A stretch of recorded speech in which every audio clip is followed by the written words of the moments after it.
지난주 우리는 마태복음 5장 1절부터 12절의 말씀을 가지고 낯설고도 이상한 복에 대하여 말씀을 들었습니다. 참 낯선 복이죠. 마음이 가난한 자가 복이 있다. 애통하는 자가 복이 있다. 온유한 자가 복이 있다. 세상이 말하는 복과는 전혀 다른 언어로 예수님이 하시는 이야기입니다.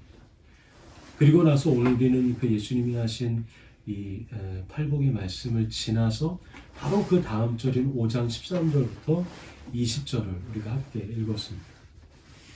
마태복음 5장에서부터 7장까지 이 내용이 상당히 좀 깁니다.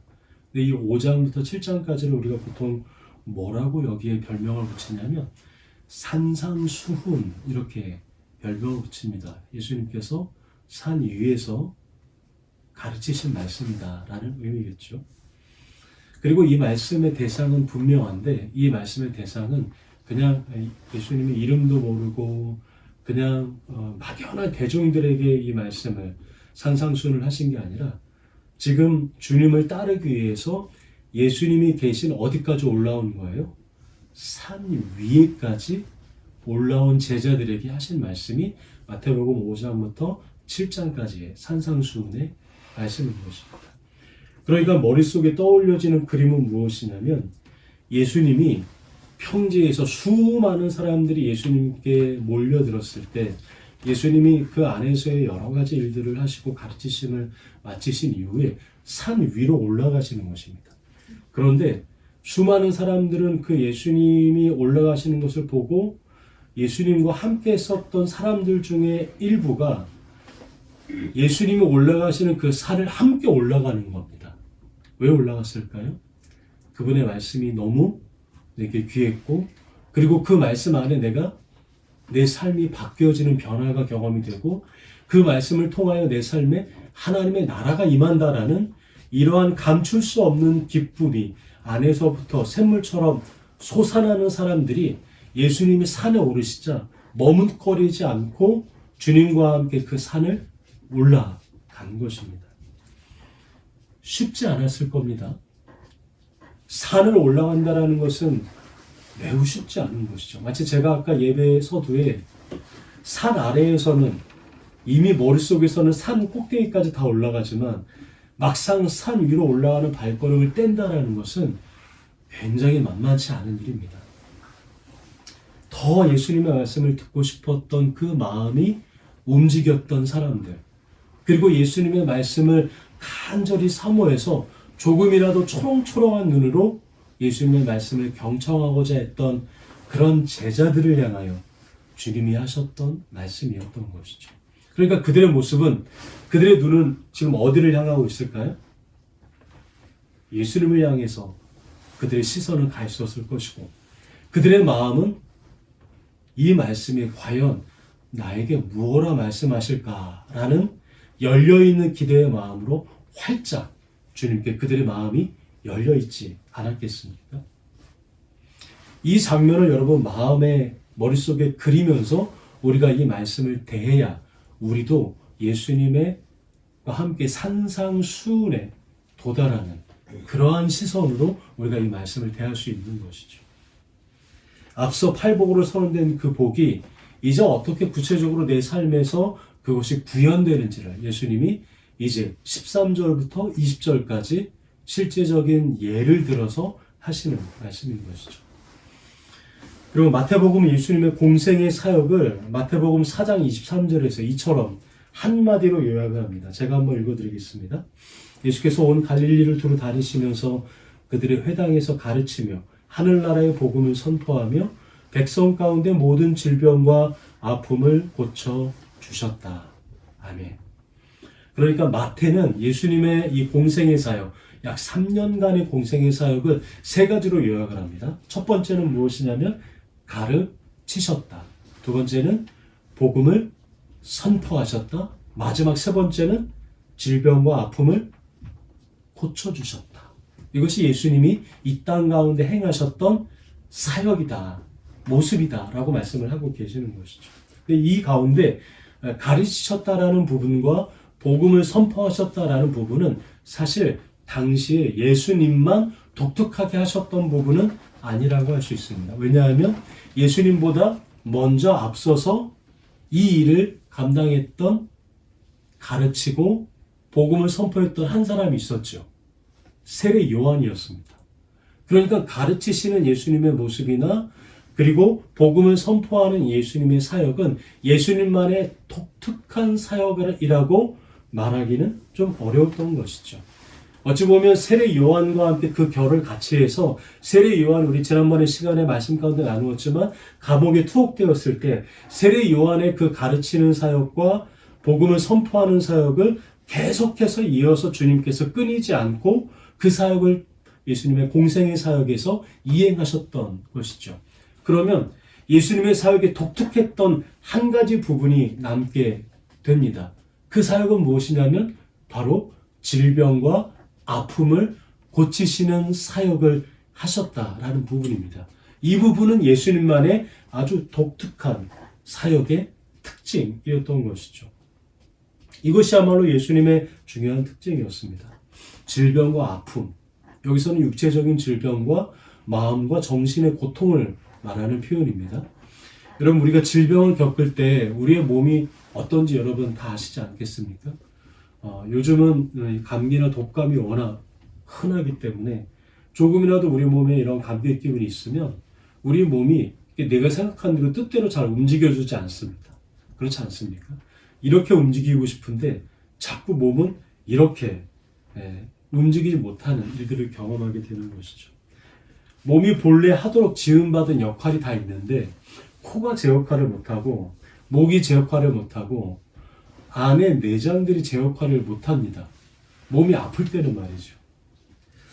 저는 결혼 전에 그때는 제가 병원을 이렇게 거의 안 다니는 그런 아주 무식한 삶을 제가 혼자 살아왔는데 한동안 역류성 식도염으로 꼭 1년에 한두 번은 밤에 기침을 하면서 깨어나서 한 일주일 정도, 일주일 넘게를 밤에 잠을 못 자는 일을 제가 사실은 거의 한 20대 한 중반 때부터 결혼하기 전까지 30대 중반까지 근 10년을 그렇게 겪어왔습니다. 근데 저는 그게 제가 피곤해서 그런 줄 알았는데 결혼하고 병원에 갔더니 그 역류성 식도염이라는 겁니다.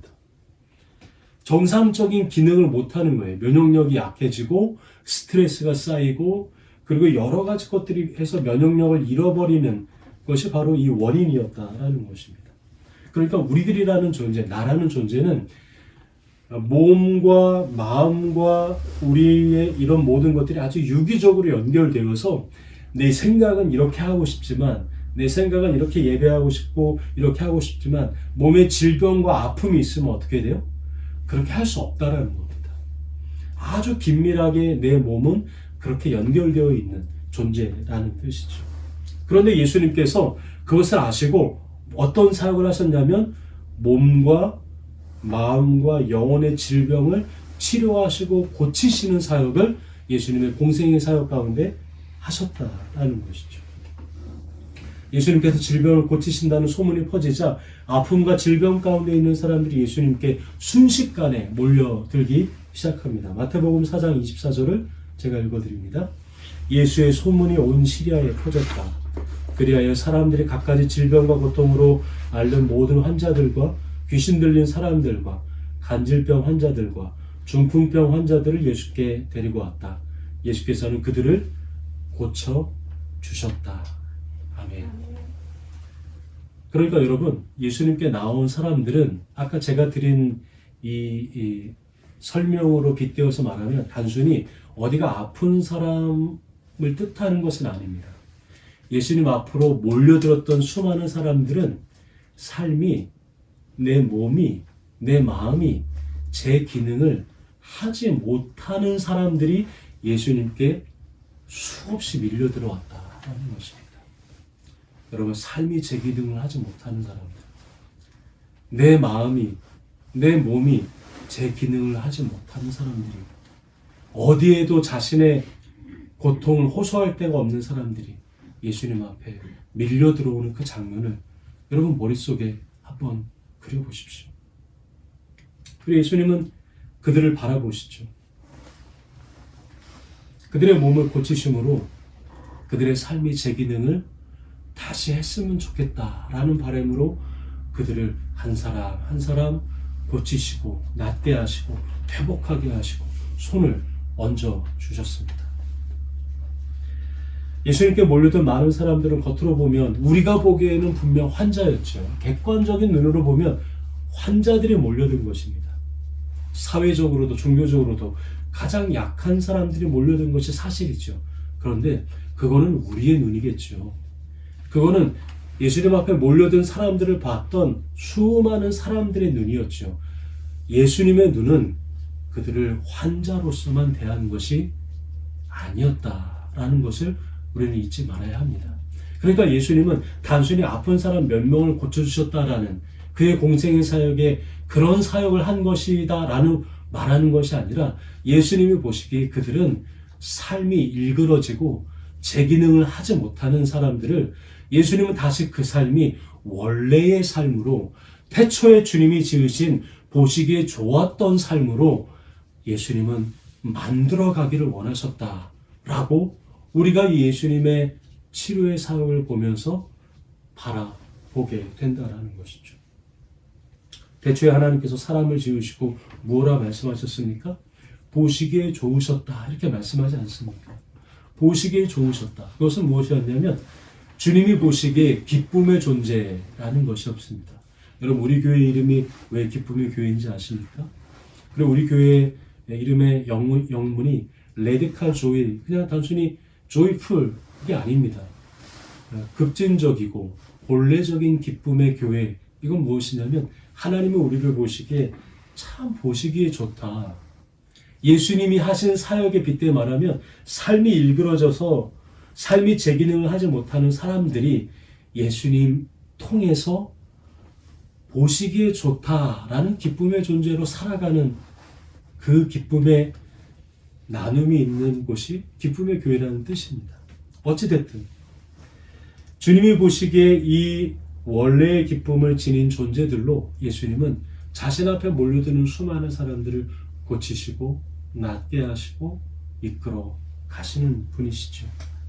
그래서 예수님은 병든 이들을 외면하실 수가 없었던 것입니다.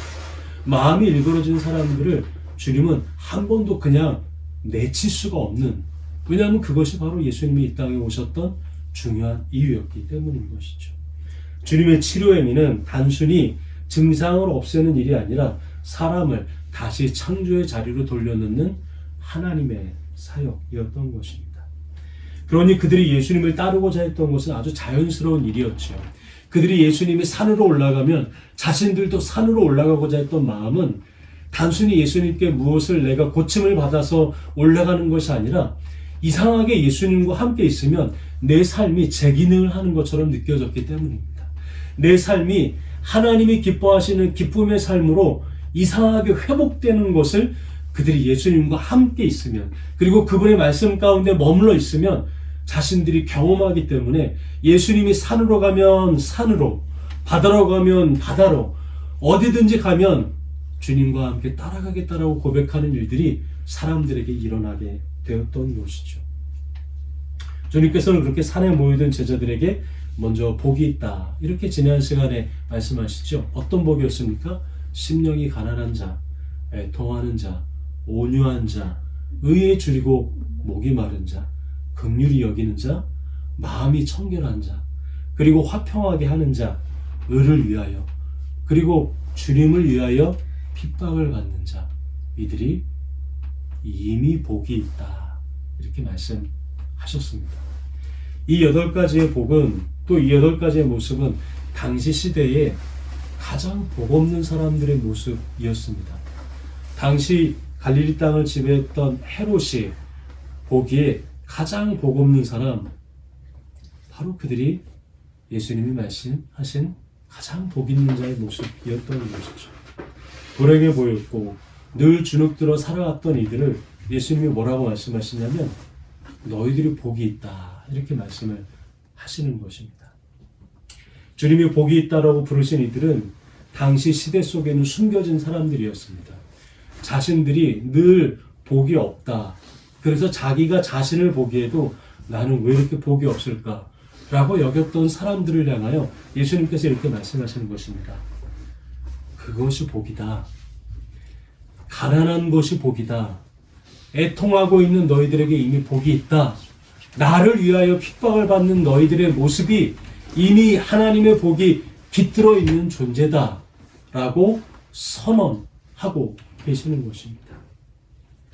이 말씀은 삶의 조건을 바꾸라는, 더 많은 것을 가져야 복이다라고 말하는 당시의 시대 가운데 이미 너희는 하나님이 복 있는 존재로 지음받은 그러한 기쁨의 존재다라고 말씀하고 계시는 것입니다. 그러니까 자신의 삶을 향하여 이전과는 다른 시선으로 자기를 보는 것입니다. 아, 내가 주님이 보시기에 복 있는 존재구나 라고 이해하기 시작한다라는 것입니다. 여러분들은 어떠십니까? 여러분들의 삶이 이미 복이 있다라고 그렇게 여러분들을 스스로 보십니까? 아니면 여전히 주님을 믿으면서도 무언가 부족하고 여전히 하나님 앞에서 우리는 부족한 자로만 여러분 인식하며 살아가지는 않으십니까? 부족함이라고 느꼈던 그 자리가 예수님은 이미 복이다 라고 선언하고 계시는 것입니다. 이 팔복의 말씀을 하신 뒤에 주님이 곧이어 하신 선포가 오늘 우리가 읽었던 13절의 말씀입니다. 우리 마태복음 5장 13절을 한 목소리로 함께 읽도록 하겠습니다. 함께 읽겠습니다. 너희는 세상의 소금이니 소금이 만일 그 맛을 잃으면 무엇으로 어찌하게 하리요? 부인은 아무 쓸데없어 다만 밖에 버려져 사람에게 밟힐 뿐이니라. 아멘. 당시 유대사에서 이 소금이라는 것은 단순히 조미료가 아닙니다. 소금이라는 것은 유대인들에게 아주 중요한 상징이었는데요. 이 소금이라는 것은 지혜를 상징하는 아주 중요한 상징물이었습니다. 그러니까 소금이 맛을 잃었다, 소금이 맛을 잃었다라는 이 말은 지혜를 잃어버린 어리석음을 가리키는 유대인들의 관용적인 표현인 것이죠. 그리고 이 시대는 소금이 실제로 맛을 잃어버리는 경우가 존재했습니다. 소금을 생성하는 과정 가운데 불순물들이 많이 포함되어 있는 그러한 소금을 많이 그렇게 가져오고 그것이 맛을 잃어가는 과정 가운데 있기 때문인 것이죠. 어찌됐든 예수님은 바로 이 표현을 사용해서 일상적인 이 표현, 누구나 당시 유대인이라면 소금의 맛을 잃지, 소금의 맛을 잃는다는 건 지혜를 잃는다는 뜻이지 라는 이 표현을 통하여서 지혜에 대하여 제자들에게 말씀해주고 계시는 것이죠. 그러니까 자신들의 가난함과 애통함을 복으로 받아들인 너희들이야말로 지혜롭다 이렇게 말씀하고 계시는 것입니다. 그것이야말로 소금과 같은 존재가 되는 것이다 라고 이야기를 해주시는 것이죠. 세상이 보기에는 실패한 삶처럼 보이지만 하나님 나라를 향한 그들의 열린 마음, 그들의 주님을 향한 그 지혜의 마음이 소금과 같은 지혜다 라고 주님은 정의해 주시고 선언해 주고 계시는 것입니다. 그리고 주님은 그 선언을 여기서 멈추지 않으시고 한 걸음 더 나아가 이렇게 말씀하십니다. 14절과 15절을 함께 읽도록 하겠습니다. 너희는 세상의 빛이다. 산 위에 세운 마을은 숨길 수 없다. 또 사람이 등불을 켜서 말 아래에다 내려놓지 아니하고 등경 위에다 놓아둔다.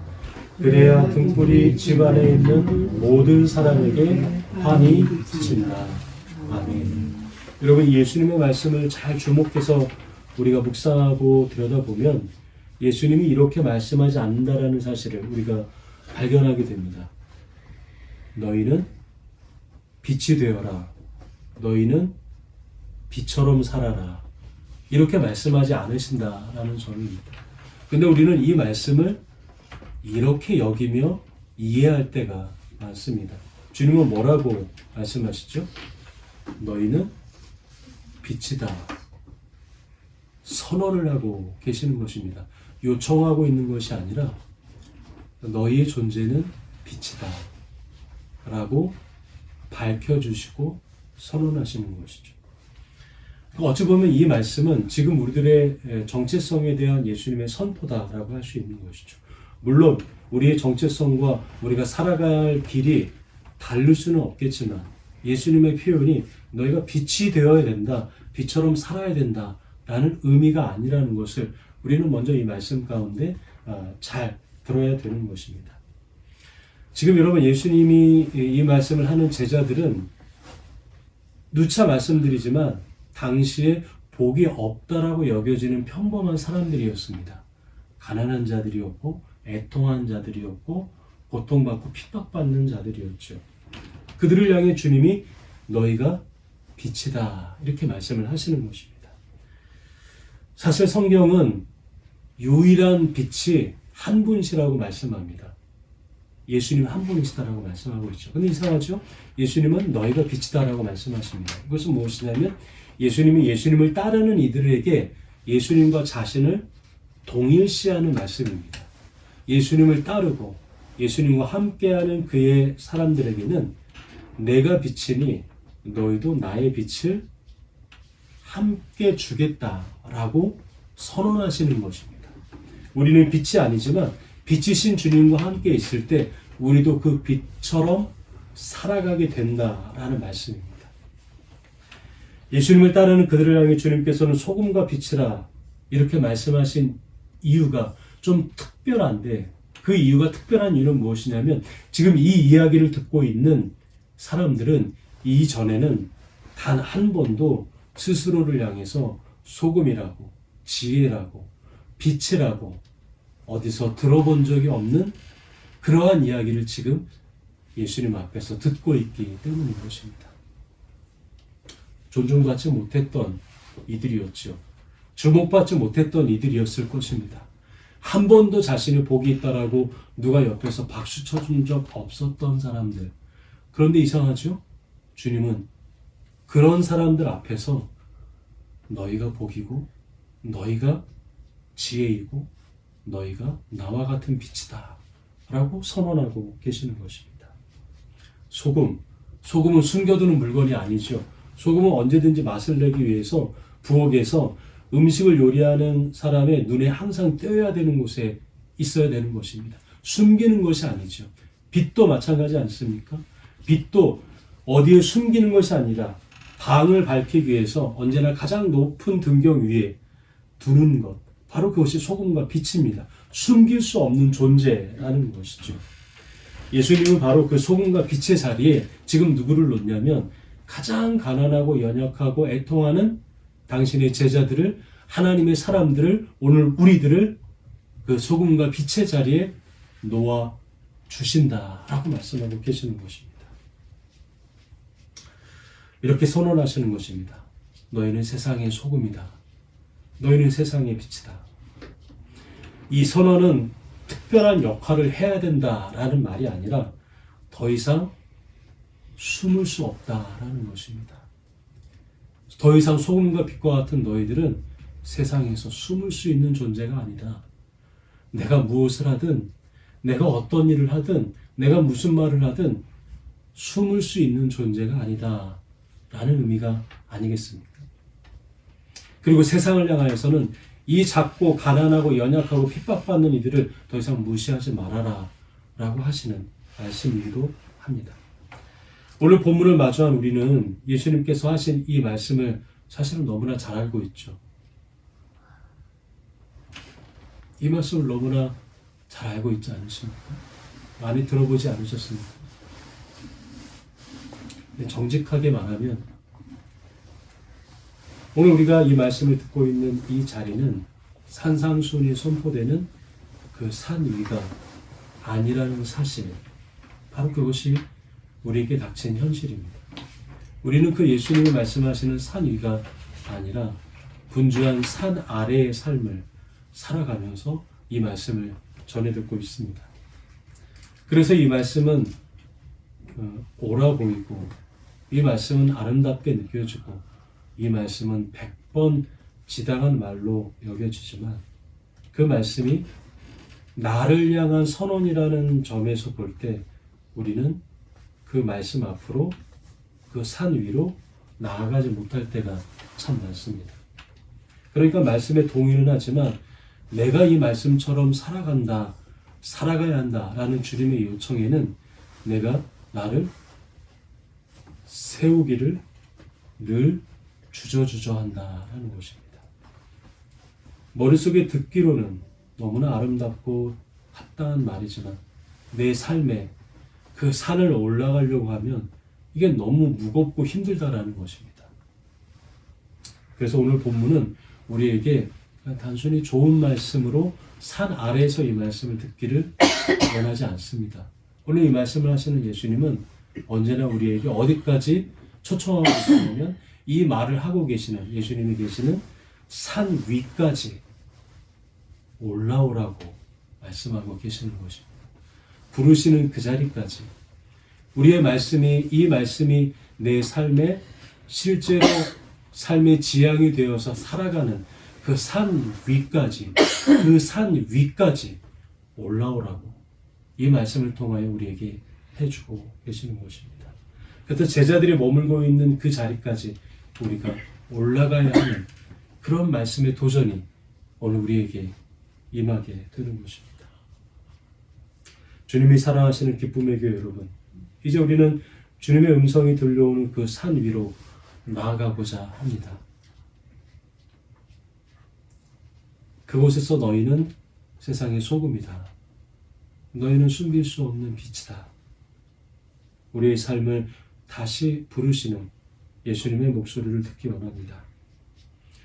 우리의 삶이 세상이 말하는 복이 우리 가운데 없다 할지라도 다시 주님의 기쁨의 자리를 되찾는 일, 그리고 복이 있다 말씀하시는 그 주님의 말씀을 의지하며 우리의 삶이라는 산을 오르는, 그래서 실제로 말씀으로 우리의 삶을 살아가는 이러한 일들이 오늘 우리의 삶 속에 여전히 함께 하시기를 주님의 이름으로 소망하고 축복합니다. 함께 기도하겠습니다. 이 시간 우리가 말씀을 붙잡고 기도하기 원합니다. 우리의 약함과 어두움이 오히려 복이다. 그리고 그 자리가 하나님의 은혜가 시작되는 자리다 라고 주님이 팔복의 말씀을 통하여 해주시고, 이제 산 위로 오르셔서 너희가 세상의 소금이고 세상의 빛이다. 그러니 산 아래에서 이 말씀을 그저 듣고만 구경하고만 있지 말고 주님의 제자들처럼 함께 산 위에 올라 이 말씀에 순종하며 살아가는 그런 오늘 우리의 삶이 되게 해달라고 말씀을 기억하며 잠시 함께 통성으로 기도하겠습니다. 기도합니다. 주님 감사합니다. 주님이 부르시는 그 자리, 주님이 말씀하시는 그 산 위까지 오늘 우리가 나아가게 하여 주시옵소서. 하나님 아버지, 스스로의 삶을 복이라 여기지 못했던 사람들, 그 숨겨진 사람들을 주님이 불러내셔서 산 위에 주님 앞에 나오게 하시고 복 있는 존재로 불러주시니 감사를 드립니다. 그들을 향하여 세상의 소금이라 빛이라 분명하게 말씀하셨던 주님의 음성을 우리도 듣게 하여 주시니 감사를 드립니다.